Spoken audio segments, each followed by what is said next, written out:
మొదటి సమూయేలు గ్రంథం 25వ అధ్యాయం 24వ అధ్యాయం చివరి వచనంలో ఏముంది? అప్పుడు సౌలు ఇంటికి తిరిగి వచ్చెను. అయితే దావీదును అతని జనులను తమ కొండ స్థలమునకు వెళ్ళిపోయిరి. సౌలు దావీదు చేతికి చిక్కినప్పటికీ కూడా దావీదు ఏం చేయకపోవటం సౌలు చూసి తన చేత ప్రమాణము చేయించుకున్నాడు. తన సంతతి వారిని తనని ఏమి చేయకుండా ప్రమాణం చేపించుకున్నాడు. దాని తర్వాత 25వ అధ్యాయం సమూయేలు మృతి నొందగా ఇశ్రాయేలీయులందరూ కూడుకొని అతడు చనిపోయినని ప్రలాపించుచు రామాలోనున్న అతని ఇంటి నివేశనములో అతని సమాధి చేసిన తర్వాత దావీదు లేచి పారాను అరణ్యమునకు వెళ్ళెను. ఇక్కడ ఏం జరిగిందంట? సమూయేలు చనిపోయాడంట. అవునా? సమూయేలు ఎవరు? ప్రవక్త. అవునా? ప్రవక్తగా మాత్రమే ఉన్నాడా? దేవునికి ఇష్టానుసారంగా కూడా ఉన్నాడా? దేవునికి ఇష్టానుసారంగా ఉన్నాడు అన్నమాట. సమూయేలు మృతి నొందగా ఇశ్రాయేలీయులందరూ కూడుకొని అతడు చనిపోయానని ఏం చేశారంట వాళ్ళందరూ? ఎందుకని ఏడ్చారు? మంచి ప్రవక్త అంటే ఆయన చనిపోయినప్పుడు వీళ్ళందరికీ ఎందుకు బాధేసింది? మంచి ప్రవక్తని అంటే ఆయన ఏం చేశాడు? వీళ్ళకి న్యాయం జరిగించాడు. దేవుడి మాట చొప్పున ఏ రీతిగా జీవించాలో మాదిరి చూపించాడు. ఈ మొత్తం కూడా అంటే మన మధ్యలో ఒక మంచి దైవజనుడు, ఫర్ ఎగ్జాంపుల్ ఒక ఏసన్న గారు లేకపోతే దినకరన్ గారు లేకపోతే ఇట్లా ఎవరు ఉంటారు కదా, వాళ్ళు ఇలాగే మృతి చెందినప్పుడు అనేకులు అక్కడ ఏం చేస్తారు? ప్రలాపిస్తారు. ఎందుకని? అయ్యో అసలు దేవునితో ఏ రీతిగా నడుచుకోవాలో, ఆయనతో అంటుకట్టుబడి ఉండటం ఎలాగా, అవునా, ఆయన్ని మహింపరచటం ఎలాగా అనేది మనకి మాదిరి చూపించారు. అలాంటి ఒక దైవజనుడు లేక అలాంటి ఒక ప్రవక్త చనిపోయినప్పుడు ఎంతో బాధ కలిగింది వాళ్ళందరికీ. అవునా? ఇప్పుడు మనం కూడా సమూయేలు నుంచి నేర్చుకున్నావా లేదా? సమూయేలు ఆ జనాల్లో ఒక ప్రవక్తగా ఉన్నప్పుడు ఆ జనాలకి ఎలాగో మనకు కూడా ఇవాళ అలాగే అనేక విషయాలు సమూయేలు జీవితం నుంచి మనం దేవుడి మహాకృపను బట్టి నేర్చుకున్నాం. ఏ రీతిగా దేవుడి నామానికి మహిమకరంగా ఉండాలో. అవునండి. ఒకళ్ళు చనిపోయిన తర్వాత వాళ్ళు ఎలాంటి సాక్ష్యపు జీవితాన్ని కలిగి దేవుడి నామాన్ని మహింపరిచారో మనం తెలుసుకుంటూ ఉండాలి. దేవుడు అనేక మంది వ్యక్తుల ద్వారా, కుటుంబాల ద్వారా మన ముందు పెట్టి ఈ రీతిగా ఉండండి, మీరు ఈ రీతిగా ఉండద్దు అని తెలియపరుస్తూ ఉన్నాడు. ఇప్పుడు సౌలుని మన ముందు పెడతా ఉన్నాడు, దావీదుని మన ముందు పెడతా ఉన్నాడు. అంటే దాని నుంచి మనం ఏం నేర్చుకోవాలి? సౌలులాగా మనం ఉండకూడదు, దావీదులాగా ఉండాలి. దేవుడు తన మాటను తెలియపరుస్తూ ఉన్నాడు, తన ఉద్దేశాన్ని తెలియపరుస్తూ ఉన్నాడు. తన కృపను బట్టి ఆ ఇద్దరు వ్యక్తులను తీసుకొచ్చి మన ముందు పెడతా ఉన్నాడు అనమాట. మీరు దావీదు వలె జీవించేవారుగా ఉండాలి. ఎందుకంటే దావీదు నా మాట చొప్పున జీవిస్తూ ఉన్నాడు కాబట్టి, నన్ను పోలి జీవిస్తూ ఉన్నాడు కాబట్టి, మీరు దావీదు వలె జీవించినట్లయితే మీరు పండు తిన్న స్థితిలో నుంచి పండు తినక ముందున్న స్థితిలోనికి వెళ్తారు. నిత్యము తండ్రితో పాటు కుమారుతో పాటు యుగ యుగాలు ఉంటారన్నమాట. అలాంటి ఒక మాదిరి కనపరిచిన ప్రవక్త సమూయేలు. అంతేనండి. అలాంటి ఎన్నో విషయాలు మనం సమూయేలు నుంచి తెలుసుకున్నాం. బాల్యం నుంచి కూడా తను ఏ రీతిగా వర్ధిల్లుతా ఉన్నాడో దేవుని సన్నిధిలో, దేవుడి నామానికి ఎలా మహింపరుస్తున్నాడో మనం ఒక సాక్ష్యపు జీవితాన్ని చూసాం. ఎక్కడ?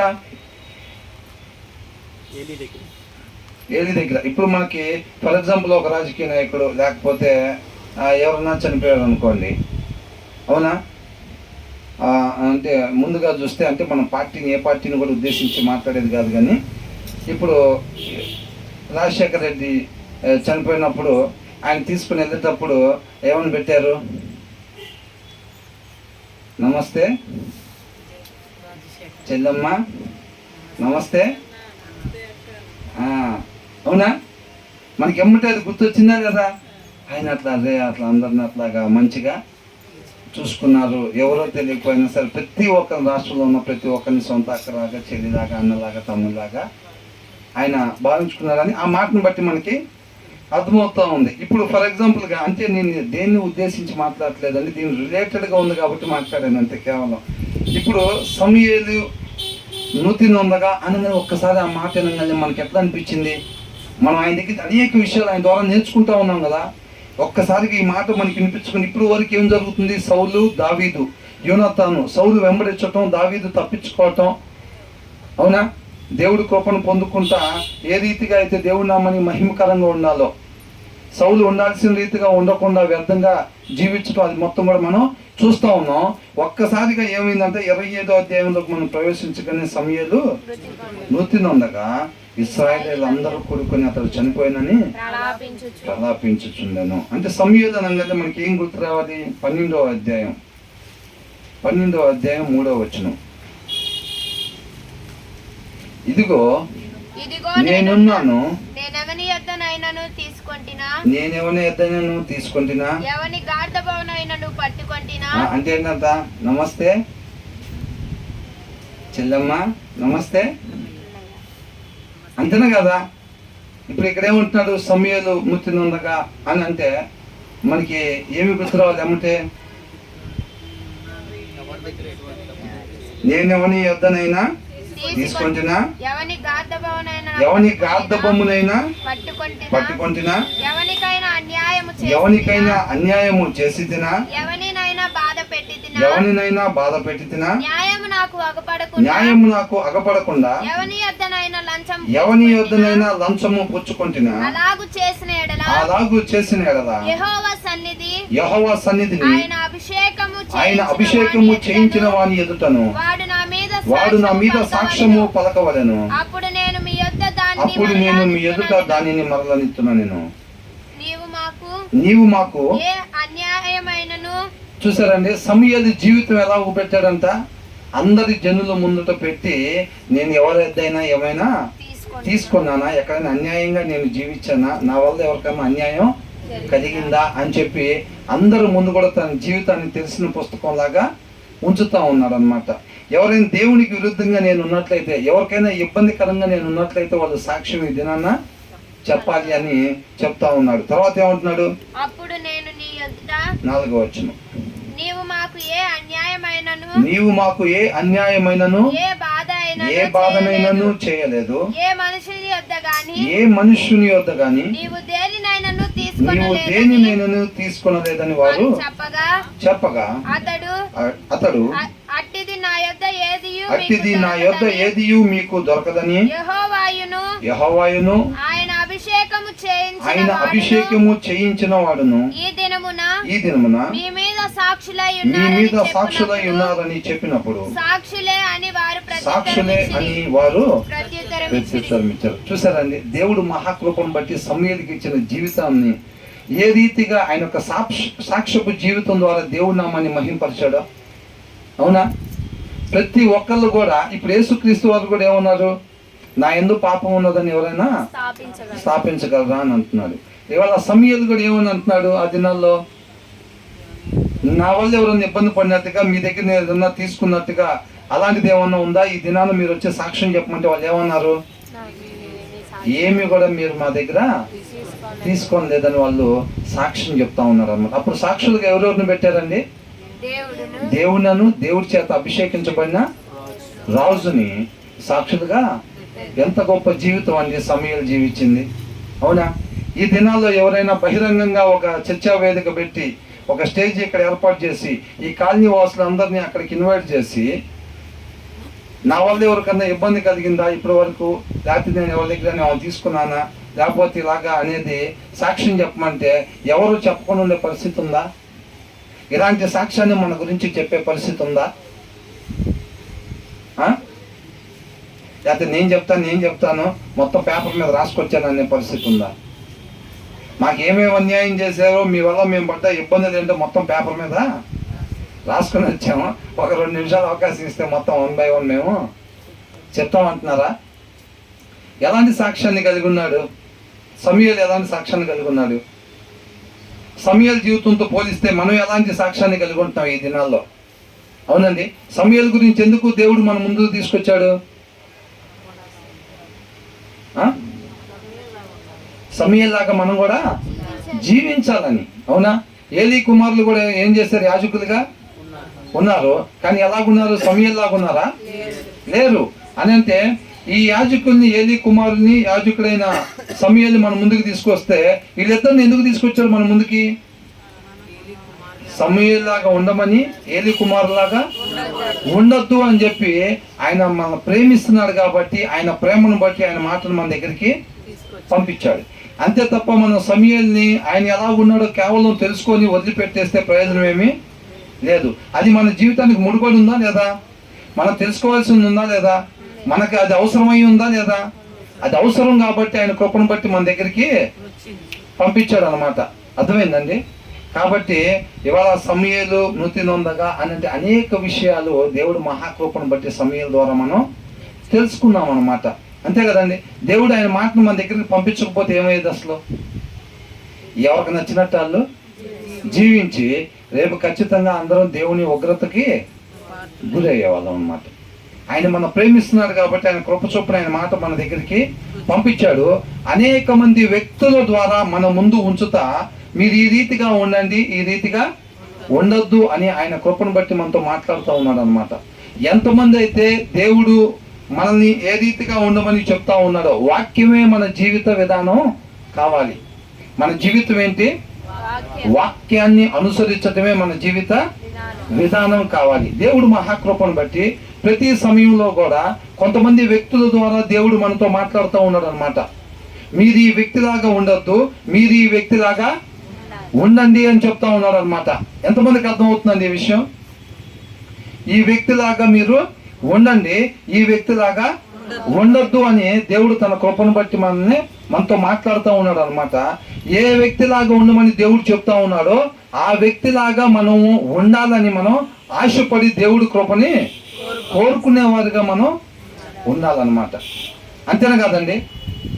కాబట్టి ఈ కొద్దిపాటి జీవితాన్ని దేవుడి కృపను బట్టి మనకి ఏదైతే ఇచ్చాడో అది సమయం ఉండగానే సద్వినియోగం చేసుకొని దేవుడి నామానికి మహిమ కలిగించే సాక్ష్యపు జీవితాన్ని మనం కలిగి ఉండాలి. బుద్ధి లేని కన్యకలు ఏం చేశారండి? సమయం అయిపోయిన తర్వాత ఏమంటున్నారు? తలుపు తీయమని, ప్రభా తలుపు తీయమని కోరుకుంటున్నారు, అడుగుతున్నారు. అవునా? దానివల్ల ప్రయోజనం ఉందా? మనం కూడా సమయం ఉండగానే తెలివిగల వాళ్ళు, బుద్ధి గల కన్యకల్లా ఉండేవాళ్ళు సద్వినియోగం చేసుకుంటారని. సమయలాగా తన జీవితం ద్వారా దేవుడి నామాన్ని మహిమపరిచే సాక్ష్యాన్ని కలిగి ఉంటారు. అర్థమైందండి? ఇప్పుడు బుద్ధి లేని కన్యకల్లాగా సమయం అయిపోయిన తర్వాత మనకు అనారోగ్యం వచ్చి కేవలం కొన్ని క్షణాలే సమయం ఉంది మనకి కొన్నప్పుడు, ప్రభా ఇంకొక అవకాశం మనకి ఇస్తాడా దేవుడు? లేదు. కాబట్టి సమయం ఉండగానే మనం సద్వినియోగం చేసుకోవాలి. ఒకరి ద్వారా దేవుడు మనతో మాట్లాడుతున్నాడా? కేవలం సమయాలు మాత్రమే మన ముందు పెట్టాడా? ఇంకెంత ముందు ఎవరిని మన ముందు పెట్టలేదా? ఎంతమంది మంచి వ్యక్తుల్ని దేవుడు మన ముందుకు తీసుకొచ్చి వీరిలాగా మీరు జీవించండి, కొంతమంది వ్యక్తులను తీసుకొచ్చి వీరిలాగా మీరు జీవించొద్దు, వాళ్ళ ఆలోచనలు ఎలాంటివి కలిగి ఉంటున్నారో, ఎందుకు వారిలాగా జీవించొద్దు అంటున్నాడు, వాళ్ళ మనస్తత్వాలు ఎలాగున్నాయి, వాళ్ళ ఆలోచనలు ఎలాగున్నాయి, అలాగా మీరు కూడా ఉంటున్నారా, మీ ఆలోచనలు కూడా అలాగ ఉంటున్నాయా అనేది ఒకసారి చెక్ చేసుకోమని దేవుడు చెప్తా ఉన్నాడు. ఇటు చూడాలండి అందరూ. అవునా కాదండి? వారిలాగా మీరు జీవించొద్దు, వారిలాంటి మనస్తత్వాలు మీరు కలిగి ఉండొద్దు, వారిలాగా మీరు ఆలోచన చేసుకోవద్దు, వారిలాగా సొంత ఆలోచనని నెరవేర్చుకునే వారిగా మీరు ఉండొద్దు అని దేవుడు తన కృపను బట్టి మనతో ప్రతినిత్యం మాట్లాడుతూ ఉంటున్నారు అన్నమాట. అవునా కదండి? సమయం ఉండగానే సద్వినియోగం చేసుకొని సరి చేసుకునే వారిగా మనం ఉండాలి. నామకార్థపు భక్తి మన రక్షించేదిగా ఉండదు. అంతేనా కదా? దేవుడు ఆత్మ కనుక అతను ఆరాధించే వాళ్ళు ఆత్మతోనూ సత్యంతో ఆరాధించే వాళ్ళకి ఉండాలి తప్ప ఆచారంగా ఆరాధించేవారుగా ఉండకూడదు అనమాట. కాబట్టి ఇక్కడ ఏమంటున్నాడు? సమయలు మృతి నొందగా ఇశ్రాయేలీలందరూ కూడుకుని అతడు చనిపోయినని ప్రలాపించాను. తన జీవితం ద్వారా మనం కూడా అనేక విషయాలు సమయల జీవితం ద్వారా నేర్చుకున్నాం కాబట్టి ఆ బాధ మనకు కూడా ఉండిద్దా ఉన్నదా? ఖచ్చితంగా ఉండిద్ది. అవునా కదా? తర్వాత ఏమని అంటున్నాడు? రామాలోనున్న అతని ఇంటి నివాసములో అతను సమాధి చేసిన తర్వాత దావీదు లేచి పారాను అరణ్యంలోకి వెళ్ళాను అని అంట. మళ్ళీ ఎక్కడికి వెళ్ళిపోయాడు దావీదు? అరణ్యంలోకి మళ్ళీ వెళ్ళిపోయాడు. తర్వాత ఏమైంది? కర్మేలులోని మాయోను నందు ఆస్తి గలవాడొకడు కాపురం ఉండెను. మళ్ళీ కొంతమందిని తీసుకొచ్చి దేవుడు మన ముందు పెడుతున్నాడు. ఒక వ్యక్తి వెళ్ళిపోయాడు. ఎవరు? సమూయేలు వెళ్ళిపోయాడు. ఆయన ద్వారా దేవుడు మనతో మాట్లాడాడు. ఈ రీతిగా మీరు సమూయేలు లాగా ఉండండి, ఏలీ కుమారులాగా మీరు ఉండొద్దు అని చెప్పి మాట్లాడుతూ ఉన్నాడు. ఇప్పుడు దీంట్లో ఏంటంటే మళ్ళీ ఇంకొక ఇద్దరు వ్యక్తుల్ని తీసుకొచ్చి మన ముందు పెడతా ఉన్నాడు. దాంట్లో ఈ రీతిగా మీరు ఉండండి అని ఒక వ్యక్తి ద్వారా దేవుడు మనతో మాట్లాడుతూ ఉన్నాడు. ఈ వ్యక్తి లాగా మీరు ఉండొద్దు అని మళ్ళీ దేవుడు తన అభిప్రాయాన్ని, తన ఇష్టాన్ని తెలియపరుస్తూ ఉన్నాడు అనమాట. మనం ఏ రీతిగా ఉండాలి అనేది దేవుడు తెలియపరుస్తూ ఉన్నాడు. వాక్యాన్ని అనుసరించటమే మన జీవిత విధానం కావాలంతే, అంతేనండి. కాబట్టి ఇద్దరు గురించి రాశారు కాబట్టి ఇద్దరులాగా ఉండొచ్చా? దేవుడు అక్కడ ఒకవైపు ఒకరికి తోడుగా ఉన్నట్టుగా మనకి కనపడతా ఉంది. సౌలు నుంచి దేవుని ఆత్మ దూరం అయిపోయినట్టుగా, దావీదికి దగ్గరైనట్టుగా మనం చూస్తా ఉన్నాం. అంటే దేవుడు ఎవరికి తోడుగా ఉంటే మనం వారికి లాగా జీవించాలి, అంతేనా కదా? ఇక్కడ ఏమంటున్నాడు? కర్మేలులోని మాయోను నందు ఆస్తి గలవాడు ఒకడు కాపురం ఉండెను. అతడు బహు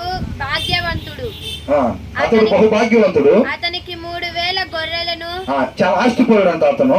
అతనికి 3,000 గొర్రెలను, 1000 మేకలను ఉండెను. అతడు కర్మేలులో తన గొర్రెల బొచ్చు కత్తిరించుటకై పోయి ఉండెను. అప్పట్లో గొర్రెల బొచ్చు కత్తిరించడం అంటే ఒక పండగలాగా సెలబ్రేట్ చేసుకునే వాళ్ళు అనమాట. అర్థమవుతుందండి? అలాంటి ఆస్తిపరుడు ఒక ఆయన ఎక్కడ ఉన్నాడంట? కర్మేల్లో మాయోను నందు ఉన్నాడు అనమాట. అతని పేరు నాబాలు. అతని పేరేంటంట? నాబాలు. విన్నారా? అతని పేరేంటి? నాబాలు. అతని భార్య పేరు అబీగైలు. అతని భార్య పేరు అబీగైలు. ఈ స్త్రీ సుబుద్ధి గలదై రూపసి అయి ఉండెను. ఇవాళ పరిశుద్ధాత్మ దేవుడు అబీగైలు గురించి ఏమని రాపిస్తా ఉన్నాడు? ఎలాంటిదంట? సుబుద్ధి అంటే మంచి బుద్ధి, అంతేనండి. మంచి బుద్ధి కలిగిన వ్యక్తి అనమాట. అంటే మంచి ఆలోచన కలిగిన ఆమె. అంటే నాబాలు గురించి రాపిచ్చారు అట్లాగా? నాబాలు గురించి అట్లాగా రాపిలేదు.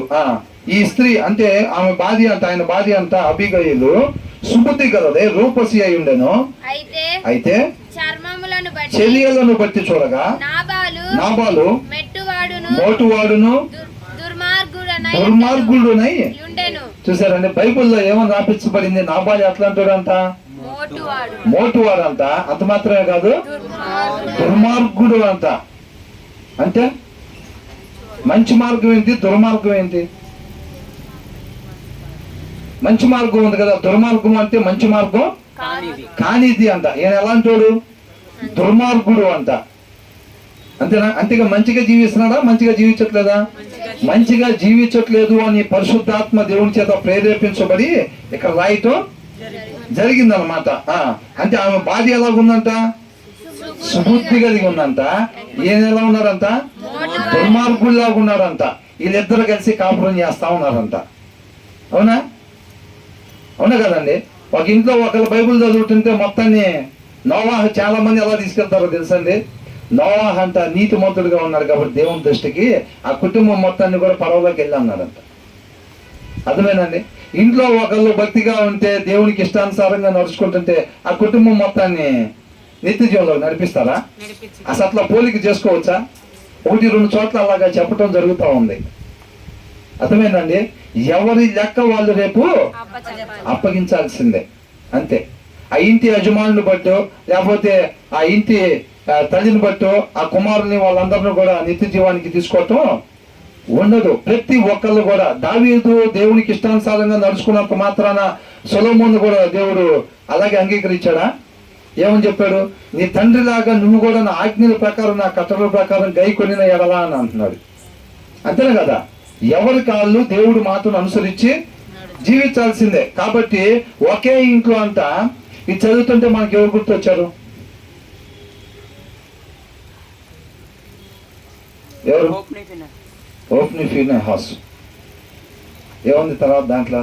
వాళ్ళు కూడా భార్య భర్తల దగ్గర గురించి రాస్తుందా?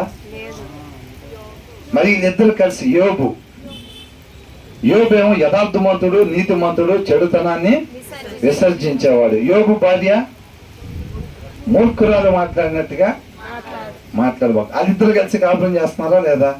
అవునా? ఈ దినాల్లో కూడా అనేక మంది ఉంటారు. పోయినసారి మనం ధ్యానించుకున్నాం ఏమని, ఒక భర్త లేకపోతే భార్య ఒకరు బైబుల్ చదువుకుంటా ఉంటే రెండో వాళ్ళు ఏం చేస్తారు, ఫోను చూసుకుంటా ఉంటారు, లేకపోతే టీవీలో సీరియల్ చూసుకుంటా ఉంటారు అనమాట. అందుకని అక్కడ ఏమని రాపించబడిందండి బైబుల్లో, ఇద్దరు కలిసి అంట తిరగలి విసురుతా ఉంటే ఏమైందంట, ఒకరు ఎత్తపడ్డారు, ఒకరు విడవబడ్డారు. ఇద్దరు ఒకటే సాటం ఉన్నంత మాత్రాన ఒక కంచంలో దీని ఒక మంచంలో మేము పడుకున్నాం అన్నంత మాత్రం ఇద్దరు ఎత్తపడతారా? అట్లాగేమీ ఉండదు. మా నాన్న పాస్టర్ గారు కాబట్టి ఖచ్చితంగా మా నాన్న కోసం వచ్చినప్పుడు నన్ను కూడా తీసుకెళ్తారు, పరలోకానికి కంటే తీసుకెళ్తారు. అట్లాగా ఖచ్చితంగా అట్లాగా తీసుకెళ్ళరు. ఇక్కడ ఏమనుందంట, నాబాలు అంటే ఎలాంటోడు, మోటువాడు, దుర్మార్గుడునై ఉన్నాడంట.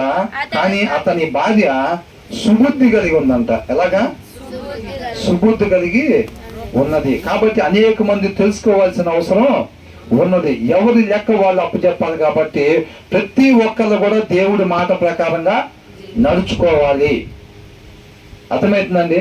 కాబట్టి ఎవరి కాళ్ళు, మన రూతు గ్రంథంలో ఏం చూసామండి, రూతు గ్రంథంలో వాళ్ళు ఆత్మీయంగా పోటీలు పడి దేవుడి నామాన్ని మహింపరుచినట్టుగా మనం చూస్తా ఉన్నాం. అవునా కదా?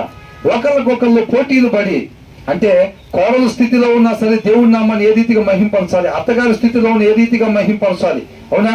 ఒక మగవాళ్ళు అయితే బోయాజులాగా ఏ రీతిగా దేవుడి నామాన్ని మహింపరచాలి. వాళ్ళు ఒకరికొకళ్ళు పోటీలు పడి దేవుడి నామాన్ని మహింపరిచినట్టుగా మనం చూస్తాము. ఖచ్చితంగా ఆత్మీయ జీవితంలో అలాంటి పోటీ తత్వం ఉండాలండి.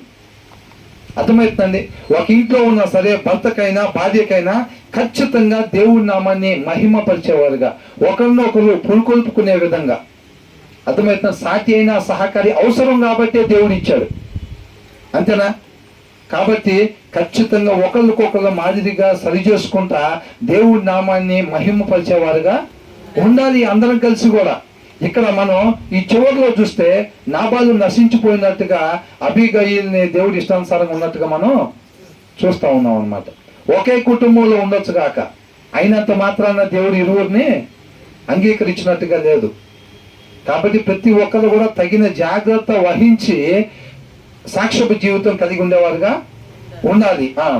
అతడు కాలేబు సంతతి వాడు. అతడు కాలేబు సంతతి వాడు. నాబాలు గొర్రెల బొచ్చు కత్తిర వేయుచున్నాడని అరణ్యమందున్న దావీదు విని. అంటే నాబాలు గృహంలో ఒక పండుగ వాతావరణం ఎప్పుడైతే ఉందని ఎవరున్నారంట, దావీదు ఎక్కడున్నాడు, అరణ్యంలో ఉన్నాడు అనమాట. అరణ్యంలో సరైన సౌకర్యాలు లేకుండా వెళ్ళి పారిపోయిన ఒక వ్యక్తిగా దావీదు ఉన్నాడు. అక్కడ ఒక దగ్గరలో ఉన్న ఒక ఆస్తిపరుడి ఇంట్లో ఒక పండుగ వాతావరణం. అతడికి ఈ యొక్క దావీదు తన సేవకులు ఉపకారం చేసినట్టుగా మనం రాబోయే వచనాల్లో చూస్తా ఉన్నాం అన్నమాట. అర్థమవుతుందండి? అతని ఇంట్లో పండుగ వాతావరణం జరుగుతూ ఉన్నప్పుడు దావీదు విని తన పని వారితో 10 మందిని పిలిచి వారితో ఇట్లా నేను మీరు కర్మేలునకు నాబాలు నొద్దకు పోయి నా పేరు చెప్పి కుశల ప్రశ్నలు అడిగి ఆ భాగ్యవంతునితో నీకును నీ ఇంటి వారికి నీకు కలిగిన అంతటిని క్షేమమగును గాక అని. దేవునిలో నాటబడి ఉండే వాళ్ళ పలుకులు ఇలాగే ఉంటాయి. ఏంటంట, నీకును వాళ్ళు ఈ కొనుక్కున్నారు అని చెప్పి కొనుక్కున్నట్టు రాశారా? అతను భాగ్యవంతుడు అంట, గొప్ప ఆస్తిపరుడు అంట. అతని గురించి ఈయనకు సరైన వసతులు కూడా లేవు. దావీదుకి ఆ సమయంలో అరణ్యంలో దాక్కుని ఉన్నాడు. అవునండి, తినటానికి సరిగ్గా ఆహారం కూడా లేని పరిస్థితుల్లో ఉన్నాడు. అవతల డబ్బున్న వాళ్ళని చూసి వాళ్ళకి ఆ రీతిగా ఉన్నాయి, అసలు నాకు లేకుండా పోయి అని కొనుక్కున్నాడా? ఏమంటున్నాడంట, నీకును నీ ఇంటికి నీకు కలిగిన అంతటికి. చూసారండి, ఈయనున్న స్థితి ఏంటి, ఆయనున్న స్థితి ఏంటి? అర్థమవుతుందండి? ఈయన ఎక్కడ నాటబడి ఉన్నాడు? దావీదు దేవునిలో నాటబడి ఉన్నాడు. కాబట్టి తన సహోదరుల యొక్క క్షేమాన్ని మాత్రమే కోరుకునేవాడిగా ఉంటాడు. మేలు చేయటం మాత్రమే తెలిసిన వాడిగా ఉంటున్నాడు. అది ఎవరి లక్షణం? దేవుడి లక్షణం. అది మేలు చేయటం తప్ప కీడు అన్నటికి కూడా. ఆ రకంగా తరుగుతున్న సౌలు దొరికినప్పుడు కూడా మేలు చేశాడా, కీడు చేశాడా? మేలే చేశాడు. చూసారండి, మనం ఎలాగున్నాం అసలు? ఈ దినాల్లో వాళ్ళు మంచి చేస్తే మనం మంచి చేసేవాళ్ళం ఉన్నామా? లేకపోతే వాళ్ళు మనకి కీడు చేసిన అంటే తెలిసి తెలియకుండా లోకస్తులుగా ఉండే వాళ్ళకి ఇవన్నీ తెలుసా? వాళ్ళు దేవుళ్ళో నాటబడి లేరు కాబట్టి వాళ్ళలో స్వార్థము, ఈర్ష్య, కల్మషం, ద్వేషం ఇలాంటివి ఏముంటాయి వాళ్ళ దగ్గర. వాళ్ళు అలాంటివి మనం కనపరిచినప్పుడు మనం దేవుళ్ళలో నాటబడి ఉంటే మనం కూడా అయ్యే కనపరచాలా? అర్థమవలేదా? వాళ్ళు మనల్ని కీడుకు కోరుకున్నప్పటికీ కూడా మనం వారి నుంచి ఏం కోరుకోవాలి? వారి గురించి మేలే కోరుకునే వాళ్ళుగా మనం ఉండాలి. అప్పుడే మనం దేవుళ్ళలో నాటబడి ఉన్నట్టుగా అన్నమాట. మన లోపల నుంచి వచ్చేదే మనల్ని నశింపు చేసిద్దని ఉంది, అవునా? బయట నుంచి వచ్చేదంటే ఏది కూడా మనం నశింపు చేయదంట, మన లోపల నుంచి వచ్చేది మనం నశింపు చేసిద్దంట. లోపల నుంచి వచ్చేదంటే మన ఆలోచనలు, మన కోరికలు, మన ఉద్దేశాలు, ఇలాంటి మొత్తాన్ని కూడా మనం నశింపజేస్తాయి. కాబట్టి వాటికి వాక్యం అనే దేవుడు తోడు ఉండాలి. అంతేనా? దేవుళ్ళలో నాటబడి ఉంటే ఆయన గుణ లక్షణాలు మనలో ఉంటాయి కాబట్టి మనకి కీడు చేసిన వారికి సైతం మనం మేలు చేసేవారిగా ఉంటాం. అది దేవుడి నామానికి మహిమకరంగా ఉండటం. కాబట్టి ఏమంటాడు? నీకును నీ ఇంటికి నీ కలిగిన అంతరికి నీ క్షేమమును గాక అని పలికి ఈ వర్తమానము తెలియజెప్పవలెను. నీ యొద్ద గొర్రెబొచ్చు కత్తిరించు వారు ఉన్నారు అనే సంగతి నాకు వినబడెను. నీ గొర్రెల కాపరులు మా దగ్గర నుండగా మేము వారికి ఏ కీడును చేసి ఉండలేదు. వారు కర్మేలులో నున్నంత కాలము వారేదియు పోగొట్టుకొనలేదు. అంటే ఆయన దగ్గర ఎన్ని ఉన్నాయంట? 3000 గొర్రెలు, 1000 మేకలు, ఇవన్నీ ఉన్నాయంట. అవన్నీ కూడా కర్మేల్లో వాళ్ళ కాపర్లు మేపుతా ఉన్నారనమాట. అప్పుడు మేపుతా ఉన్నప్పుడు ఏ పులులు కానీ, సింహాలు కానీ, లేకపోతే మిగతా వాళ్ళు ఎవరైనా వచ్చి వాటిని ఏమాత్రం కూడా తీసుకోకుండా, నష్టం జరిగించకుండా, ఈ వ్యక్తికి నష్టం జరిగించకుండా, ఇతని యొక్క ఆస్తికి నష్టం కలిగించకుండా, ఇతని యొక్క సైన్యం, దావీదు సైన్యం అంతా వారికి కాపలాగా ఉండే వాళ్ళంతా. ఆ గొర్రెలు, ఆ మేకలు అక్కడ ఉన్నంత కాలం, ఆయన కాపర్లు అక్కడ ఉన్నంత కాలం వారికి ఏ హాని జరగకుండా దావీదు అతని మనుషులు ఎలాగున్నారంట? కాపలాగా ఉన్నారనమాట. అక్కడ అదేనా రాయించబడింది? ఏమనుంది?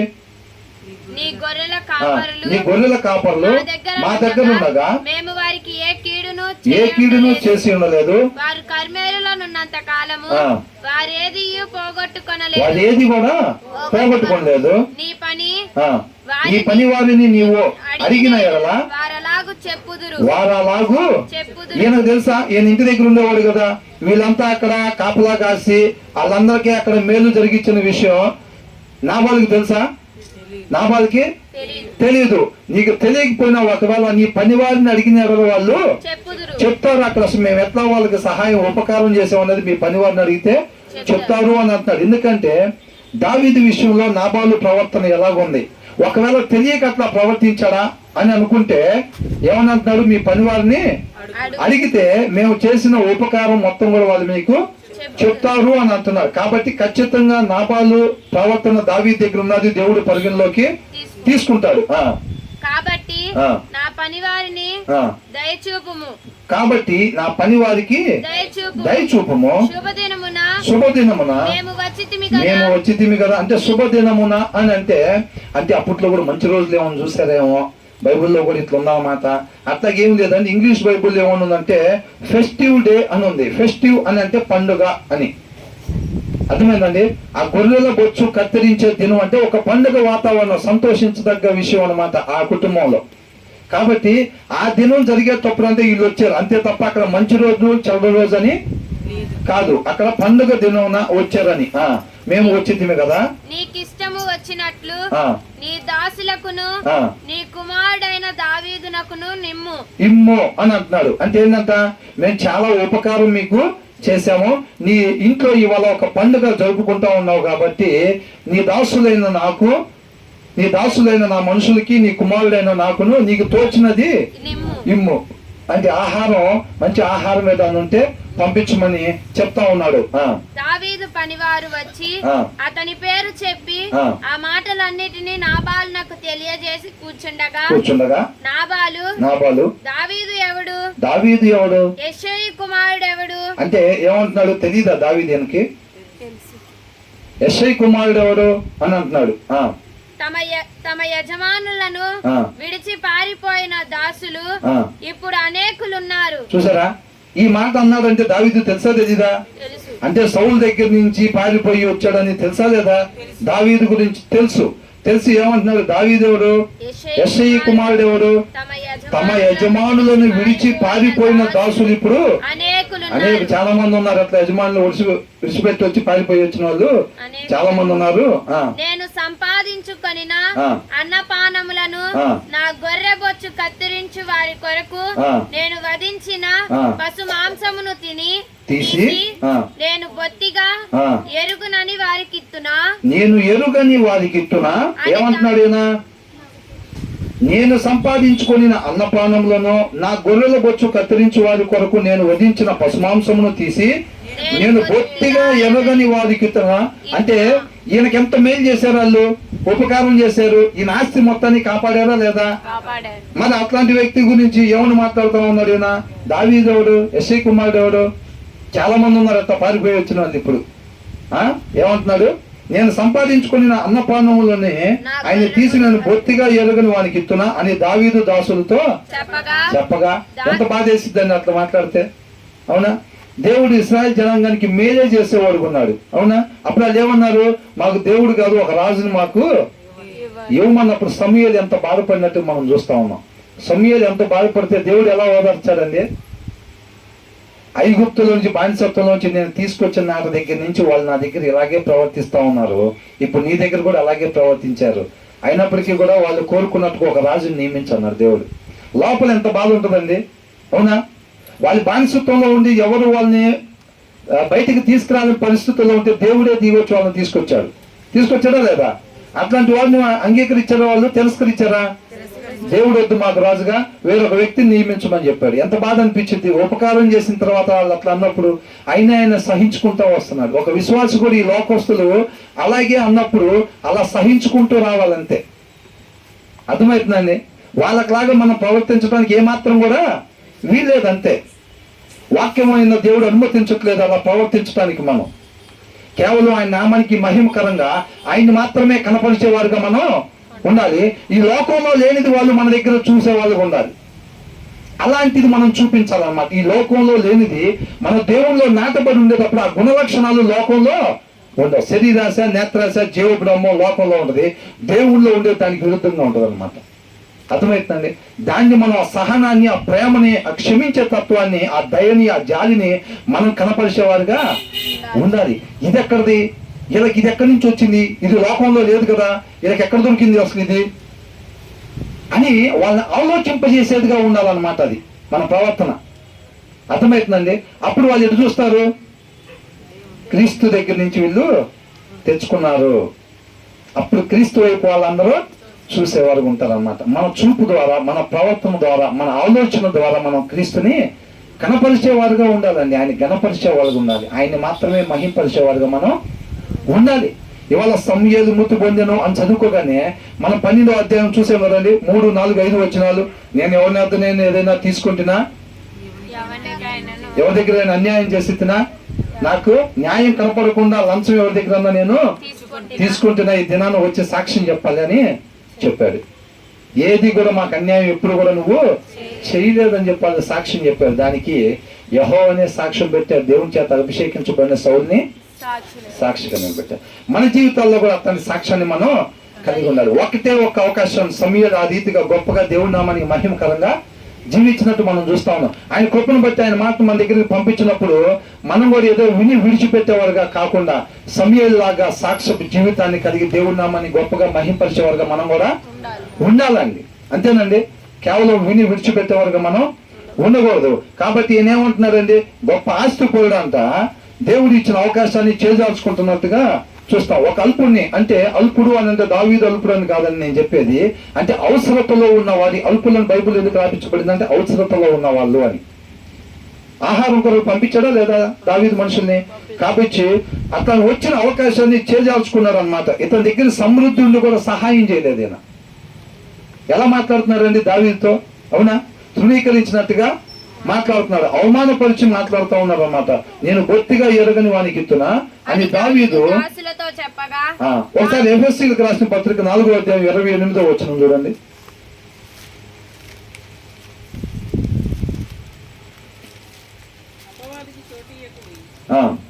దొంగిలివాడు ఇక మీదట దొంగిలక ఆ, అక్కరగలవానికి పంచిపెట్టుటకు ఆ.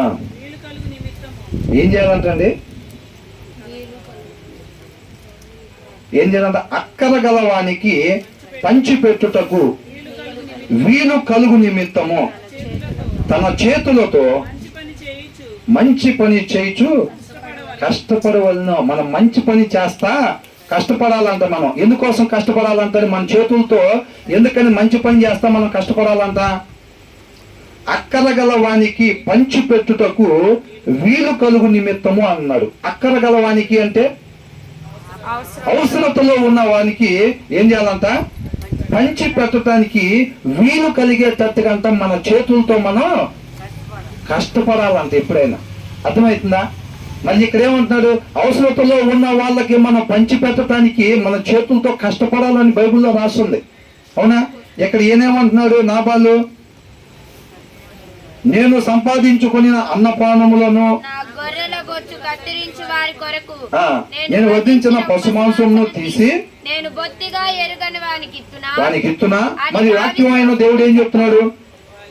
ఇవ్వాలి అని చెప్తున్నాడు. వాళ్ళ కోసం నీ చేతులతో నువ్వు కష్టపడాలంటున్నాడు. మనం కష్టపడి తెచ్చుకొని మనం తింటే ప్రయోజనమే ఉందండి. అన్నిలు కూడా చేస్తారు అట్లాగా. అవునా? మనం ఎరుగని వారికి ఎప్పుడైతే మన కష్టార్జితాన్ని తీసి ఇస్తామో ఆ సంతోషమే వేరు. అంతే, ఆ సంతోషమే వేరు. అది ఆయన్ని పోలి జీవించటం అంటే, అదే ఆయన్ని పోలి జీవించటం. ఏమేమంటున్నాడు ఇక్కడ? నా కష్టార్జితం నేను సంపాదించుకున్నది నేను ఎవరో తెలివి బొత్తిగా ఎరగని వారికి ఇస్తానా అని అంటున్నాడు అని దావీదు దాసులతో చెప్పగా దావీదు పనివారు వెనుకకు తిరిగి ద్రోవ పట్టుకొని పోయి అతనికి ఈ మాటలని తెలియజేసిరి. వెళ్ళి వెనకెళ్ళి దావీదుతో చెప్పారు ఇట్లా అన్నాడని. ఈయన మేలు కోరుకున్నాడా కీడు కోరుకున్నాడా? ఇప్పుడు దావీదు మహారాజు ఏమన్నాడు? నీకును నీ ఇంటికి నీకు కలిగిన అంతటికి క్షేమము కలుగును గాక అని అంటున్నాడు. అంత మాత్రమే కాదు, దేవుడు కృపను బట్టి నాకు అవకాశం ఇచ్చినప్పుడు తన పొరుగువాడైన నాబాలు ఆస్తి మొత్తాన్ని కాపాడాడా లేదా? కాపాడి సంరక్షించాడు అనమాట. అంత ఉపకారం చేస్తే కూడా ఈయన ఎలా చేస్తున్నాడు చూడండి. అంతటా దావీదు వారితో మీరందరూ మీ కత్తెలను ధరించుకొనుడనగా వారు కత్తెలు ధరించుకొని దావీదు కూడాను కత్తి ఒకటి ధరించను. దావీదు వెనుక దాదాపు 400 మంది బయలుదేరగా 200 మంది సామాను దగ్గర నిలిచిరి. పనివాడు ఒకడు నాబాలు భార్య అయిన అబీగైలతో ఇట్లా నేను అంటే ఆ అబీగైల్ వీళ్ళ దగ్గర ఉండే పనివాడులు అంట. ఒక ఆయన అబీగైల్ అంటే ఎవరు? నాబాలు భార్యతో ఇట్లా అంటున్నారు అంట. ఏమంటున్నాడు? అమ్మా అని పిలుస్తున్నాడు. చూసాడండి? అసలు ఆమె దగ్గర పని చేసే వాళ్ళు ఏమని పిలుస్తున్నారంట? ఆమె అమ్మా అని పిలుస్తున్నారు. ఇప్పట్లో వచ్చింది కాదు. తల్లికి ఆ యొక్క వాత్సల్యత తల్లికున్న గుణంలో నుంచి వచ్చేది. అది ఇప్పుడే వచ్చింది కాదు, అప్పటి నుంచే. వ్యభిచారి స్త్రీలకు పట్టబడినప్పుడు కూడా యేసుక్రీస్తు వాళ్ళు ఏమన్నారు? అమ్మా అని పిలిచాడు అనమాట. అర్థమైందండి? ఏమంటున్నారంట? కింద పని చేసే వాళ్ళ దగ్గర ఎలాంటి సాక్ష్యం కలిగిందో చూడండి. అమ్మా దావీదు అరణ్యములో నుండి మన యజమానుని కుశల ప్రశ్నలు అడుగుటకై దూతలను పంపగా అతడు వారితో కఠినముగా మాట్లాడును. అయితే ఆ మనుషులు మాకెంతో ఉపకారము చేసి ఉన్నారు. మేము పొలములో వారి మధ్యలో సంచరించుతున్నంత సేపు అపాయము గాని నష్టము గాని మాకు సంభవింపనే లేదు. మేము గొర్రెలను కాయుచున్నంత సేపు వారు రాత్రి పగళ్ళు మా చుట్టూ ప్రాకారముగా. చూసారండి? దావీదు సైన్యం అసలు ఎలాగా కాపాడారో చూసారా? అవునా కదా? తోటి వారిని ఆ రీతిగా సంరక్షిస్తా ఉన్నారనమాట. అంటే వాళ్ళకి తెలిసింది ఒకటే, మేలు చేయటం అంతే. అవతలను బట్టి మనం కాదండి. అవునా? దేవుడు మనల్ని ఏ రీతిగా ప్రేమిస్తా ఉన్నాడో, మనలో మంచి ఏమీ లేకపోయినా మనల్ని ఏ రీతిగా ప్రేమిస్తున్నాడో మనం కూడా మన పొరుగు వారిని అదే రీతిగా ప్రేమించేవారు ఉండాలి. అక్కడ ఏం జరిగిందో తెలుసుకుంటా ఆ వ్యక్తులు ఏ రీతిగా ఉన్నారు, అబీగైల్ ఏ రీతిగా ఉంది, అసలు నాబాల్ ఏ రీతిగా ఉన్నాడు, నాబాల్లో ఉండే లక్షణాలు మనలో ఏమన్నా కనిపిస్తున్నాయా? దేవుడు తన కృపను బట్టి తెలియపరుస్తూ ఉన్నాడు. మనం ఏం సరి చేసుకోవాలన్నది అర్థమవుతుందండి. విధేయత చూపించి వాటిని తీసేసుకోవటానికి మనం ఇష్టపడేవారిలాగా ఉండాలి తప్ప ఇస్కరియోతు యోధలాగా దాటిని దాచిపెట్టుకునేవారుగా మనం ఉండకూడదని, నశించిపోయేవారుగా ఉంటాం. అర్థమవుతుందండి? దేవుడు కృపను బట్టి మనలో ఆయనకి ఇష్టం లేనిది ఏదైనా చూపించేటప్పుడు వాటిని విడిచిపెట్టుకోవటానికి మనం ఇష్టపడి ఆయన కృపను కోరుకున్నట్లయితే తప్పనిసరిగా సిలువ మీద రెండో దొంగలాగా యుగ యుగాలు దేవునితో పాటు ఉండేవారుగా మనం ఉంటాం అన్నమాట. తర్వాత ఏమంటున్నాడు? అయితే మన యజమానునికి అతని ఇంటి వారికి అందరికి వారు కీడు చేయ నిశ్చయించి ఉన్నారు కనుక ఇప్పుడు నీవు చేయవలసిన దానిని బహు జాగ్రత్తగా ఆలోచించుము. మన యజమానుడు బహు పనికి మాలిన వాడు. చూసాడండి, ఒకే ఇద్దరు కింద పని చేస్తున్నారు వాళ్ళు. అవునా? వాళ్ళ భార్యని ఏమని పిలిచాడు? అమ్మా అని పిలిచాడు. అలాంటి సాక్ష్యం కలిగి ఉందామా? ఆ భర్తను ఏమని పిలుస్తున్నాడు? పనికి మాలిన వాడు అని పిలుస్తున్నాడు. ఆయన దగ్గర పనిచేశాడు. ఈయన ఎలాంటి సాక్ష్యం కలిగి ఉన్నాడండి? అవునా? మనందరం కూడా ఇదే జనాభాలో తిరుగుతూ ఉన్నాంగా. ఎలాంటి సాక్ష్యాన్ని మనం కలిగి ఉండాలి? ఏ రీతిగా ఉండటం దేవుడి నామానికి మహిమకరం, ఏ రీతిగా మనం ఉండాలని ఆశపడతా ఉన్నాడు ఆయన. అవునా కదా? మన వాక్యం చదువుకునేటప్పుడు ఒకటే కదా ప్రార్థన చేసుకుంటే ఏమని? ఏ సత్యం మేము తెలుసుకోవాలని నువ్వు ఇష్టపడుతున్నావో, ఏ సత్యాన్ని అనుసరించాలని నువ్వు ఇష్టపడుతున్నావో, ఏ సత్యం అయితే మమ్మల్ని స్వతంత్రులుగా చేసిద్దో ఆ సత్యం మాత్రమే మేము గ్రహించుకుని దాని ప్రకారంగా మాత్రమే నడుచుకునేలాగా నీ కృపతోటి నీ శక్తి ద్వారా మమ్మల్ని నీవే నడిపించిన ఆయన. అది నీ వల్ల మాత్రమే జరిగిద్ది అని మనం ఒప్పుకొని ప్రార్థన చేసుకున్నప్పుడు ఖచ్చితంగా మనం సత్యాన్ని మాత్రమే పట్టుకునేటట్టుగా దేవుడు నడిపిస్తాడు. అంతేనా కాదండి? కాబట్టి ఇక్కడ ఏమన్నాడు? ఏం చూడండి ఎలాంటి సాక్ష్యం కలిగి ఉన్నాడు?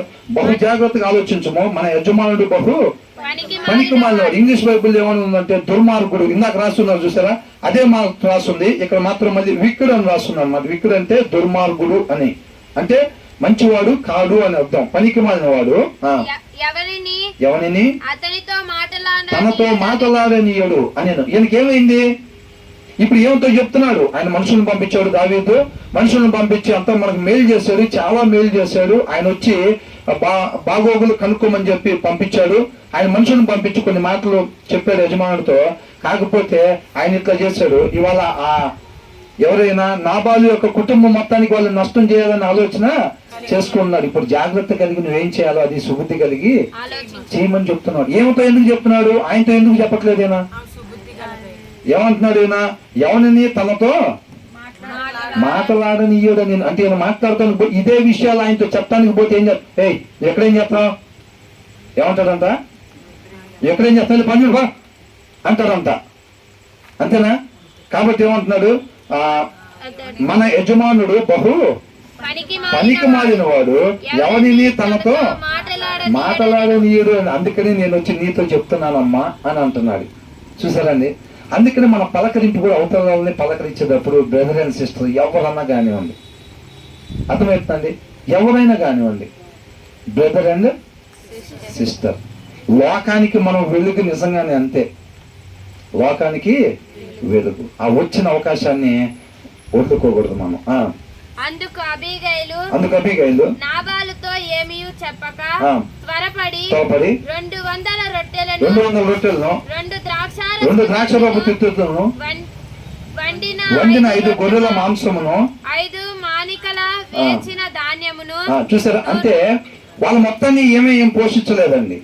పోషించకపోయినా ఏమో వంతు ఏదైతే చేయగలిగారు నీకు తోచినది ఇవ్వమని చెప్పాడు. పండగ దినాన్ని మేము వచ్చాము, నీకు తోచినది నీ దాసులకుని నీ కుమారుడైన దావీదుకి ఇమ్ము అని చెప్పి అడిగాడు ఆయన. అవునా? మొత్తాన్ని మన సరఫరాంత ఇవ్వమని చెప్పాడా? ఇప్పుడు ఇది ఎంతమంది వచ్చారంట?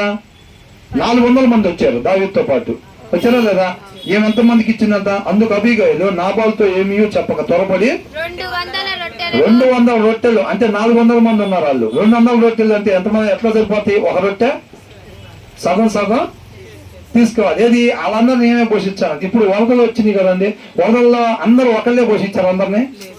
ఎవరు చేయగలిగింది వాళ్ళు చేసేవారికి ఉండాలి. అంతేనా కదా? మనం అందరం కూడా అంతా దేవునికి అవయవాలం అంట. కాబట్టి మొత్తం పని మనమే జరిగించాల్సిన పని కాదు. మనం చెయ్యిగా ఉంటే చెయ్యి పని మనం చేస్తే చాలు. అంతేనా కదా? మనం తోచింది మనం ఎంతైతే చేయగలుగుతామో దేవుడిచ్చిన సమృద్ధిలో నుంచి మనం ఎంతైతే మేలు చేయగలుగుతాం అంత చేసేవారు ఉండాలన్నమాట. కాబట్టి ఇక్కడ ఏమంటున్నాడు? 200 రొట్టెలను 2 ద్రాక్షారసపు తిత్తులను వండిన 5 గొర్రెల మాంసమును 5 మానికలు వేచిన ధాన్యమును 100 ద్రాక్ష గెలలను ఆ. 200 అంజూరపు అడ్డలను ఆ. గార్ధ భవనముల మీద వేయించి ఆ, మీరు ఆ. నాకంటే ముందుగా పోవుడి, పౌడి నేను మీ వెనుక నుండి అంటే వచ్చేదాన్ని. వీళ్ళందరినీ పోషించాలంటే ఇంకా ఎక్కువ ఉండాలి. అంటే వీళ్ళ దగ్గర ఎంత ఉంది? 3000 గొర్రెలు, 1000 మేకలు ఇలా ఉన్నాయి కదా. వీళ్ళందరినీ పోషించాలంటే ఇంకా ఎక్కువ ఉండాలి. దేవుడు ఇచ్చిన సమృద్ధిలో నుంచి వాళ్ళకి ఎంతవరకు అయితే ఇవ్వగలుగుతున్నారో దేవుడు ప్రేరేపణ బట్టి అంతవరకు ఏమో ఇస్తా ఉంది. నాబాలు ఇచ్చాడండి. నేను కష్టపడిన సొమ్ము నేను ఎవరికో ఎరగని వాళ్ళకి నేను ఎందుకు ఇవ్వాలి అని అంటున్నారు. మీరెవరో నాకు తెలియదు పొమ్మని అవమానపరిచాడు అనమాట. ఉపకారం చేసిన వాళ్ళకి కూడా అట్లా అపకారం చేసేవాళ్ళు చూసారండి. ఉపకారం చేసిన వాళ్ళకి ఉపకారం చేయటం వల్ల మీకు వచ్చేది ఏముంది? అన్యులు కూడా అట్లా చేస్తారు కదా అని అన్నాడు. అపకారం చేసిన వాళ్ళకి కూడా మీరు ఉపకారం చేయాలి అని అంటున్నారు. తండ్రికి ఇష్టలై ఉండినట్లుగా ఏనేం చేస్తున్నాడు తెలుసా అండి? ఉపకారం చేసే వాళ్ళకి ఉపకారం చేయటంలో గొప్ప ఏముంది? అట్లా అన్యులు కూడా చేస్తారు కదా. అంటే ఉపకారం చేసిన వాళ్ళకి కూడా ఆయన అపకారం చేసే వ్యక్తిగా ఉన్నాడు ఆయన. అందుకని ఏమని రాపించారని? పనికి మాలిన వాడు, దుర్మార్గుడు అని రాపించారనమాట. అంతేనా కదండి? ఉపకారం చేసిన వాళ్ళకే ఉపకారం చేస్తే వచ్చేది ఏముంది మీకు? అన్యులు కూడా చేస్తారు కదా అట్లాగని బైబిల్లో రాయించబడి ఉంది. కాబట్టి అపకారం చేసిన వాళ్ళు కూడా మనం ఏం చేయాలంట? ఉపకారం చేయాలంట. నా వాళ్ళకి అస్సలు ఉండకూడదు. అవునా కదా? ఉపకారం చేసిన వాళ్ళు కూడా అపకారం చేశాడు అంతేనా? చూడండి, అవునా కదా? తర్వాత ఏమంటున్నాడు? మీరు నాకంటే ముందుగా పోవుడి, ఆ. నేను మీ వెనుక నుండి వచ్చేదనని తన పనివారికి ఆజ్ఞనిచ్చి గార్ధభవం మీద ఎక్కి ఎక్కి పర్వతపు లోయలోనికి వచ్చుచుండగా దావీదును అతని జనులను ఆమెకు ఎదురుపడి ఆమె వారిని కలుసుకునేను. ఎప్పుడైతే ఈ కానుక మొత్తం తీసుకుని వెళ్ళి తన మనుషులకి ఇచ్చి పంపిస్తా, ఆ మనుషుల వెనకాల ఏమో వెళ్తా ఉంది, దావీదుకి ఎదురుపడింది అనమాట. ఎందుకని? దావీదు తన సైన్యాన్ని తీసుకొని వస్తున్నాడు. నాబాలు కుటుంబంలో ఏ ఒక్కళ్ళు కూడా బ్రతుకుంటానికి వీలేదు, మొత్తాన్ని సంహరించడానికి అని చెప్పి వస్తా ఉన్నాడు.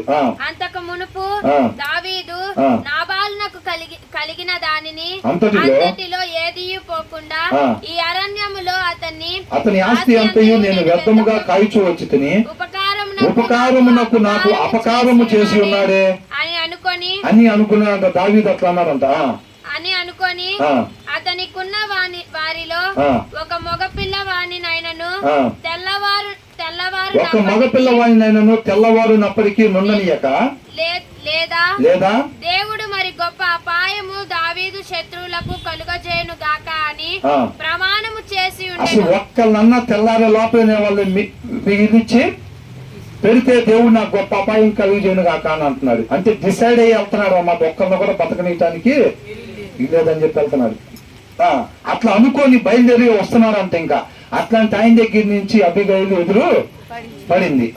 అబిగైలు దావీదును కనుగొని గార్ధభవం మీద నుండి త్వరగా దిగి దావీదునకు సాష్టాంగ నమస్కారము చేసి అతని పాదములు పట్టుకొని ఇట్లా నేను నా ఏలినవాడా ఈ దోషము నాదని ఎంచుము, నీ దాసురాలనైన నన్ను మాట్లాడనిమ్ము, నీ దాసురాలనైన నేను చెప్పు మాటలను ఆలకించుము. నా ఏలినవాడా దుష్టుడైన ఈ నాబాలు లక్ష్య పెట్టవద్దు. అతని పేరు అతని గుణములను సూచించుచున్నది.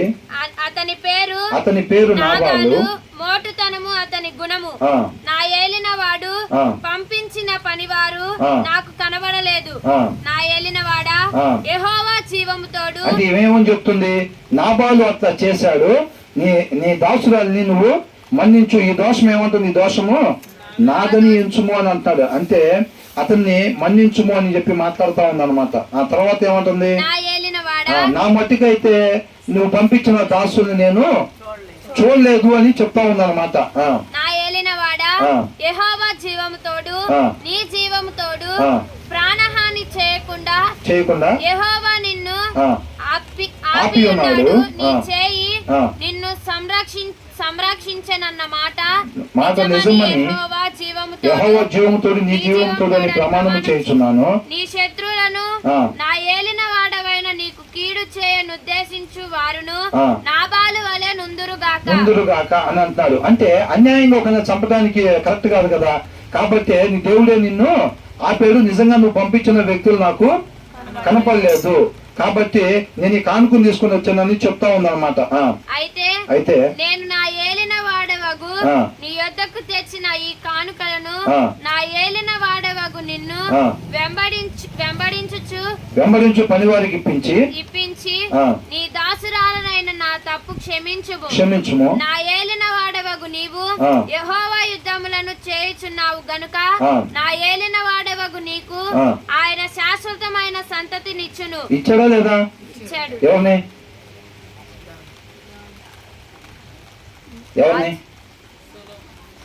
సొలొమోన్ని. రాజ్యాన్ని ఇచ్చాడు.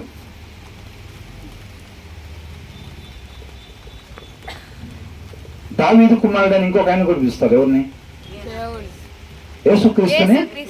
యేసుక్రీస్తుని పిలుస్తాడు దావీదు కుమారుడు అని. అవునా? ఎవరిని పిలుస్తాడు? దావీదు కుమారుడా నన్ను దాటి పోకయ్యా అని అంటున్నాడు. అంటే దావీదు కుమారుడు అంటున్నాడు, నువ్వు యెహోవా యుద్ధములో జరిగించుతున్నావు, నీకు ఆయన శాశ్వతమైన సంతతిని చూసారండి. ఇప్పుడు సొలొమోను కొంత సమయం ఉండి తర్వాత వెళ్ళిపోయాడు. తర్వాత శాశ్వతమైన సంతతి అంటే యేసుక్రీస్తు అని. నీవు బ్రతుకు దినములన్నిటను నీకు అపాయము కలుగకుండును.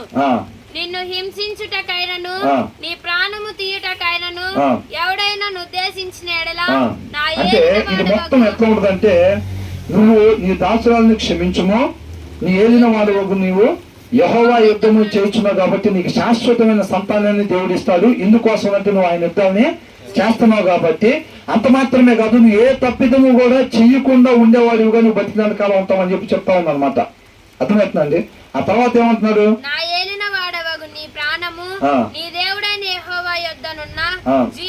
అంటే నిన్ను హింసించుటకైనను నీ ప్రాణము తీయుటకైనను ఎవరైనా ఉద్దేశించిన ఎడలా. ఇంగ్లీష్ బైబిల్ క్లియర్ గా ఉంది, ఈవెన్ దో అని రాస్తుంది. అంటే అయినప్పటికీ ఒకరు నిన్ను తరుగుతున్నప్పటికీ కూడా అంటున్నాడు. ఈయన దావీదును ఒకరు తరుగుతున్నారు. ఎవరు? సౌలు. ఒక ఆయన నిన్ను తరుగుతున్నప్పటికీ కూడా నీకే అపాయము కలగదు. ఒకవేళ నిన్ను చంపుదామని ఎవరన్నా వస్తే నీ ప్రాణం ఎక్కడ ఉంటుందంట? నా ఏలిన వాడు నీ ప్రాణము నీ దేవుడైన యెహోవా యుద్ధనున్న జీవపు ఊటలో కట్టబడును అని అంటాను. అంటే దొరుకుతాడా? దొరకడు అని ఉంది. నిన్ను తరుగుదామని చూస్తున్నాడు కదా, అయినప్పటికీ కూడా నీకు ఏ హాని కలగదు. ఆయన యెహోవా దగ్గర నీ ప్రాణం ఉంటుంది అని అంటున్నాడు. ఒకడు వడిసెలతో రాయి విస్తున్నట్లు ఆయన నీ శత్రుల ప్రాణమును విసిరివేయును. అంటే ఈయన శత్రువులు మొత్తాన్ని ఆయన అట్లాగా నిర్మూలం చేస్తాడని అంటాడు. ఎవరు చేసేది? దేవుడు. దావీదుకి ఎవరు తోడుకున్నారు? దేవుడు. ఎందుకని తోడుకున్నాడు? ఆయన మాట ప్రకారంగానే జీవిస్తాడు. అంతే. ఎంత కోపం ఉంటుందండి. మనం అనుకున్నాం ఒకళ్ళు దెబ్బ గట్టిగా మనల్ని కొట్టి నన్ను క్షమించమని దేవుడిని అడిగానంటే మనకి ఎట్లా ఉంటది? ఎప్పుడు బైబిల్ చదువుకునే వాళ్ళమే మనం. ఎప్పుడు బైబిల్ చదువుకుంటాం, పాటలు పాడుకుంటాం, ప్రార్థన చేసుకుంటాం. ఒకళ్ళు ఎదురుగా నిలబడి గట్టిగా కొట్టి నన్ను క్షమించమని అడుగు దేవుడిని అని అంటే ఎట్లా ఉంటుంది మనకి? మరి అట్లాంటి ఆయన ప్రాణం తీయటానికి అని చెప్పి ఎమ్మరబడి మరణానికి అడుగు మాత్రం దూరంలో ఉన్నప్పుడు అలాంటి మనుషులు చేతికి దొరికితే ఈయన ఏం చేశాడు? క్రియారూపకంగా క్రియల మీద జయాన్ని సాధించగలిగాడు అన్నమాట. అవునా? అట్లా చేశాడు. కాబట్టి మనం ఎలా ఉండాలి? దావీదులాగా ఉండాలి మనం. తర్వాత ఏమంటున్నాడు? నిన్ను గురించి సెలవిచ్చిన మేలంతటిని నీకు చేసి నిన్ను ఇశ్రాయేలీయుల మీద అధిపతినిగా నిర్ణయించిన తర్వాత నా ఏలిన వాడవగు నీవు రక్తమును నిష్కారణముగా చిందించినందుకే గాని. అంటే ఇందాక మనం అనుకున్నాం కదా, ఒకవేళ ఆ మనుషులు వచ్చినప్పుడు అబీగయీలుకి తెలియదు కదా, తెలియపోవటం వల్ల దావీదు ఏమనుకున్నాడు? ఆ కుటుంబంలో ఒక్కరు కూడా ఉండకూడదని అనుకున్నాడు. అంటే ఏమో తెలిస్తే ఏమో సహాయం చేసే గుణం ఏమో ఉంది కదా. మన తర్వాత దాని గురించి లెక్క చెప్పాల్సిన పని లేకుండా యెహోవాని నిన్ను ఆపాడు, వీళ్ళందరినీ చంపకుండా అని అంటారు. కాబట్టి నీవు రక్తమును నిష్కారణముగా చిందించినందుకే గాని నా ఏలిన వాడవకు నీవు తీర్చుకొనినందుకే గాని మనోవిచారమైనను దుఃఖమైనను నా ఏలిన వాడవగు నీకు ఎంత మాత్రము కలుగకపోవును గాక అని అంటున్నాడు. చూసారండి, తర్వాత శత్రువులు మొత్తం పోయినా కానీ నేను అన్యాయంగా అక్కడ అంతమందిని నేను చంపాను అని ఎప్పుడు నీకు కలవకుండా దేవుడే నిన్ను ఆపాడు. అలాంటి చింత నీకు కలవకుండా గాక అని అంటున్నామో. యెహోవా నా ఏలిన వాడవగు నీకు మేలు చేసిన తరువాత నీవు నీ దాసురాలనగు నన్ను జ్ఞాపకము చేసుకోమనెను. అందుకు దావీదు నాకు ఎదురుపడుటకై నిన్ను పంపిన ఇశ్రాయేలు దేవుడైన యెహోవాకు స్తోత్రము కలుగును గాక. అసలు ఇదందరూ కలిసి దేవుడిని నమ్మని ఎట్లా మహింపరుస్తున్నారు చూసారా? ఆమె ఏమంటుంది? నువ్వు నిష్కారణంగా జనాన్ని చంపకుండా యెహోవాని నిన్ను ఆపేయడని అంటుంది. సమస్త మహిమ ఆయనకి కలుగును గాక అంటుంది. అంటే ఈయన చెడు చేయకుండా మంచి కార్యం చేయటం ఎవరికంత మహిమ? దేవునికి మహిమ. ఎవరు ఆపారంట? దేవుడే. దేవుడే కార్యం చేస్తున్నాడు నీ తరపున, నువ్వు కాదు చేస్తుందని. ఏనేమంటున్నాడు ఏం గురించి? నాకు ఎదురు పడుటకై నిన్ను పంపిన ఇశ్రాయేలీయుల దేవుడైన యెహోవాకు స్తోత్రము కలుగును అంటే గాక. ఏమంతరికి ఏం అట్లా వచ్చిందా? ఆ ఆలోచన అట్టుందని, ఆ క్రియలు చేస్తుందని ఎవరు చేపిస్తున్నారంట? దేవుడే. దేవుడు చేపిస్తే నువ్వు చేస్తున్నావు ఈ మంచి. ఏ మనిషి కూడా ఈ భూమి మీద దేవుడు లేకుండా మంచి అనేది చేయలేడు. కాబట్టి వీళ్ళిద్దరు కూడా నన్ను నడిపించేది కూడా దేవుడే. నాలో సమస్త మంచి దేవుడు నడిపిస్తుంటేనే నడుస్తున్నాను, నీలో కూడా.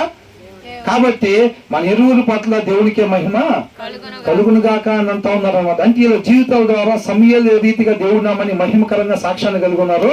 వీళ్ళు కూడా అదే రీతిగా సాక్ష్యాన్ని కలిగి ఉంటా ఉన్నారు. ఈ పగ తీర్చుకొనకుండును, నేను పగ తీర్చుకొనకుండాను, ఈ దినమున ప్రాణము తీయకుండును, నన్ను నన్ను ఆపినందుకై నీవు ఆశీర్వాదమునందును గాక. నీవు చూపిన బుద్ధి విషయమై నీకు ఆశీర్వాదము కలుగును గాక.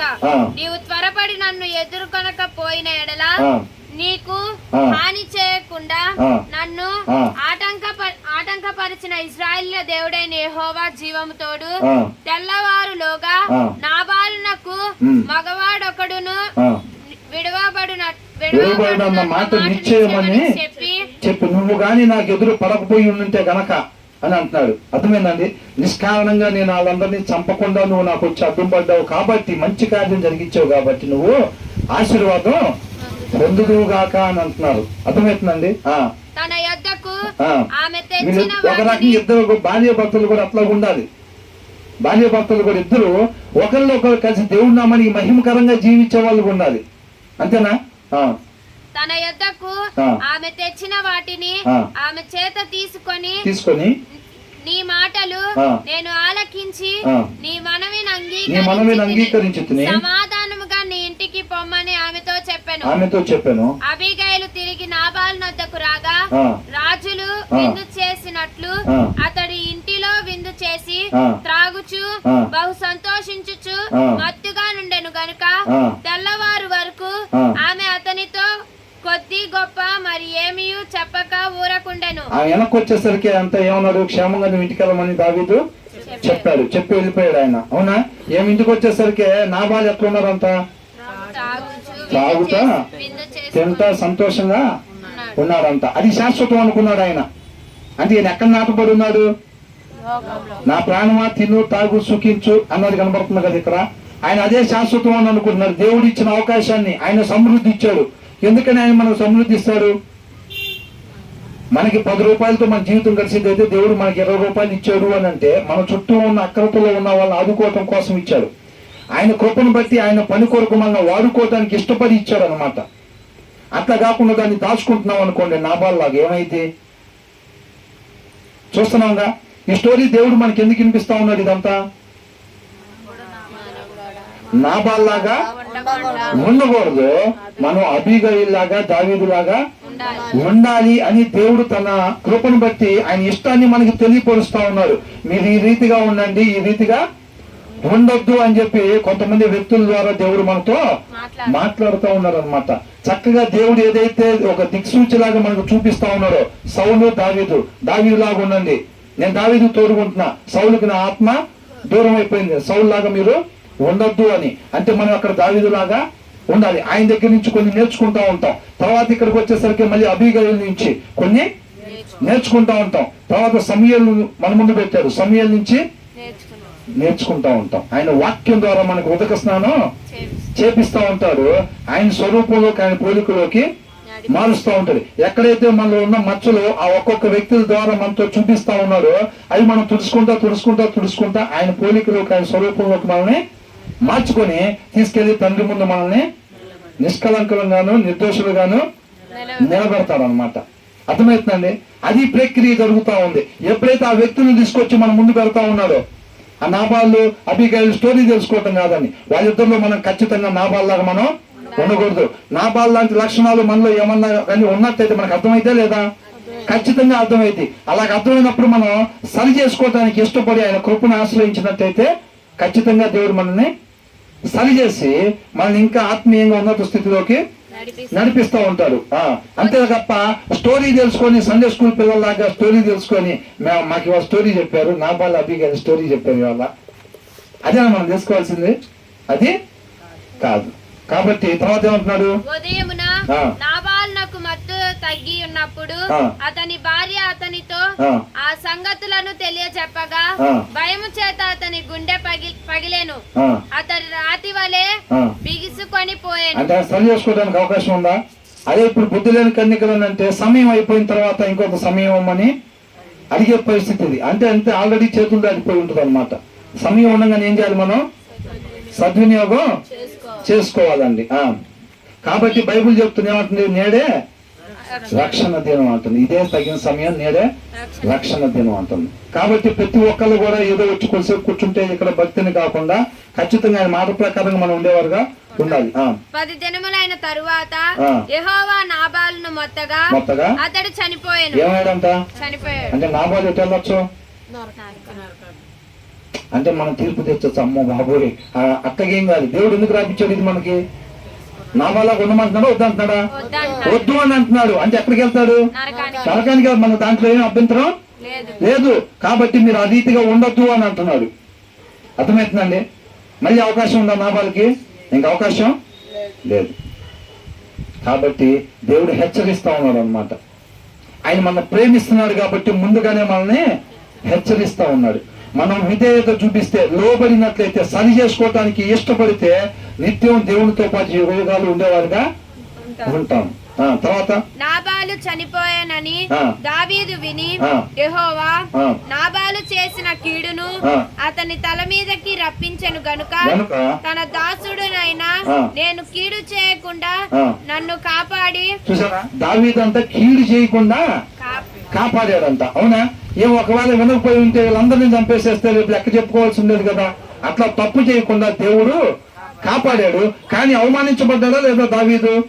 ఆ అవమానానికి తగ్గట్టుగా నాబాలుకి శిక్ష వేశాడు. అందుకని ఏమంటున్నాడు ఇక్కడ, యెహోవా నాబాలు చేసిన కీడును అతను తల మీదకి రప్పించను గనుక తన దాసులైన నేను కీడు చేయకుండా నన్ను కాపాడి నాబాలు వలన నేను పొందిన అవమానమును తీర్చిన యెహోవాకు స్తోత్రము కలుగును గాక. నీతి మంతుల కొరకంట సమస్తం సమకూడి జరుగుతా ఉంటాయి అంట. అవునా కదండి? నీతి మంతుల కొరకే, వాళ్ళ మేలు కోసమే సమస్తం సమకూడి జరుగుతూ ఉంటాయి. నీతి మంతులు అంటే ఎవరు? వాక్యాన్ని అనుసరించే వాళ్ళు అనమాట. అర్థమవుతుందండి? ఖచ్చితంగా మన వాక్యాన్ని అనుసరించేవారుగా ఉండాలి. తరువాత దావీదు అబీగైలును పెళ్లి చేసుకొనవలెనని ఆమెతో మాట్లాడ తగిన వారిని పంపెను. దావీదు సేవకులు కర్మేలులో నున్న అబీగైలు నద్దకు వచ్చి దావీదు మిమ్మును పిలిచి మిమ్మును పెళ్లి చేసుకొనుటకై తోడుకొని రండని పంపగా ఆమె లేచి సాగిలపడి నా ఏలిన వాణ్ణి చిత్తము నా ఏలిన వాణ్ణి సేవకుల కాళ్ళు కడుగుటకు నా ఏలిన వాణ్ణి దాసులకు నేను సిద్ధముగా ఉన్నానని చెప్పి త్వరగా లేచి గాదబము మీద ఎక్కిన తన వెనుక నడుచుచున్న ఐదుగురు పనికత్తెలతో కూడా దావీదు పంపిన దూతల వెంబడి రాగా దావీదు ఆమెను పెళ్లి చేసుకొనెను. మరియు దావీదు అప్పట్లో దేవుడు అనుమతించాడు, కానీ ఇప్పుడున్న అవకాశం అట్లాగా ఇప్పుడు లేదు. అప్పుడు మరియు దావీదు యెజబేలు స్త్రీ అయిన అహీనోయమును పెళ్లి చేసుకొని ఉండెను. వారిద్దరూ అతనికి భార్యలుగా ఉండిరి. సౌలు తన కుమార్తె అయిన మీకాలు అను దావీదు భార్యను పల్తీయేలును గల్లీము వాడైన లాయిషు కుమారునికి ఇచ్చి ఉండెను. అర్థమైందండి? ఇప్పుడు ఏం నేర్చుకున్నాం ఇవాళ మనం? ఏం చేశాడంట? అబీగైల్ని దావీదు ఏం చేశాడంట? వివాహం చేసుకున్నాడు అనమాట. తన భర్త ఏమయ్యాడు? చనిపోయాడు. కాబట్టి దేవుడి కృపను బట్టి మనకి వాళ్ళ దేవుడు మనతో మాట్లాడిన విషయం ఏంటంటే, సమూయేలు మొదటి వచనం ఏమనుంది? సమూయేలు మృతి పొందెను కనుక వాళ్ళందరూ కూడా అక్కడ ప్రలాపించను. సమూయేలు ఏ రీతిగా అయితే సాక్ష్యపు జీవితాన్ని కలిగి దేవుడి నామాన్ని మహింపరిచాడో, మనం కూడా అదే రీతిగా దేవుడి నామానికి మహిమకరంగా మనం సాక్ష్య జీవితాన్ని కలిగి ఉండాలి. కలిగి ఉండాలండి. అవునా? మనం నాబాల్ లాగా ఉండకూడదు. అలాంటి ఆలోచనలు, మనస్తత్వం దేవుడి కృపను బట్టి మనకి ఇచ్చిన సమృద్ధిలో అవసరతల్లో ఉన్న వాళ్ళకి మనం ఇచ్చే వాళ్ళుగా, సహకరించే వాళ్ళుగా, పంచిపెట్టేవాళ్ళుగా మనం ఉండాలి తప్ప వాటిని దాచుకొని దాన్ని తిరస్కరించే వాళ్ళుగా ఉండకూడదు. నాబాల్కి దేవుడు అవకాశం ఇచ్చాడా లేదా? దావీదుని ప్రేరేపించి వెళ్ళి అవసరతలో ఉన్నాడు కాబట్టి వెళ్ళి అడగమని చెప్పాడు. నాబాల్ ఇచ్చుంటే రక్షింపబడేవాడే కదా, రక్షింపబడేవాడు. వాక్యం ఏమని చెప్పబడతా ఉంది? అక్కరలో ఉన్న వాళ్ళ కోసం, వాళ్ళ పంచి పెట్టడం కోసం మన చేతులతో మనం కష్టపడేవారుగా ఉండాలని ఉంది. అంతేనే కాదు, ఇతరులకు మనం ఇచ్చేవారుగా ఉండాలి అవసరతలో ఉన్న వాళ్ళకి. కాబట్టి నాబాల్లాగా మనం ఉండకూడదు.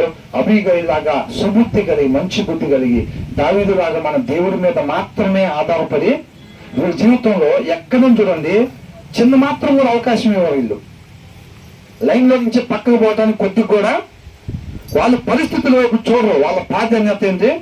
లైన్ అంతే. అంటే ఒక ముందు చూసారా, ఏం కనబడతా ఉందంటే చెట్టు కనబడుతుందా అంటే కనబడుతుంది, పెట్ట కనబడతా ఉందంటే కనబడుతుంది అని అంటారు కదా. అవన్నీ ఏం కనపడకూడదు, ఆ పెట్ట కన్ను మాత్రమే నీకు కనపడాలంటే. అవునా కదా? ఇంకేముంటుందో తెలుసండి, ఆ లైన్ ఒక్కటే, లైన్ మాత్రమే కనపడతాం, మిగతాది ఏమి కూడా కనపడదు అంతే. వీళ్ళకి ఆ లైన్ మాత్రమే కనపడతా ఉంటుంది. ఏ మాత్రం ఇంత కూడా నెగ్లెక్ట్ చేయరు. ఆ కొద్దిగా పక్కకు పోతే పోనీ కొద్ది గొప్ప పోకుండా ఎట్లుంటది అని అనుకుంటారా? ఇది జీవితంలో మనం చూస్తూ ఉంటే ఎక్కడ ఒక్క అడుగు కూడా ఆ లైన్ పక్కకి వేసినట్టుగా ఉండదు. వాక్యాన్ని మాత్రమే అనుసరించటం, అదే వీళ్ళ జీవిత విధానంగా పెట్టుకొని ఉన్నారు. మనం కూడా దేవుడి మహాకృపను బట్టి ఆయన శక్తి ద్వారా వాక్యాన్ని మాత్రమే అనుసరించడానికి మనం ఇష్టపడి ఆయన కృపను ఆశ్రయించేవారుగా మనం ఉండాలి. దేవుడికి మహిమ కలుగును గాక. ఆమేన్. ప్రార్థించుకుందామండి.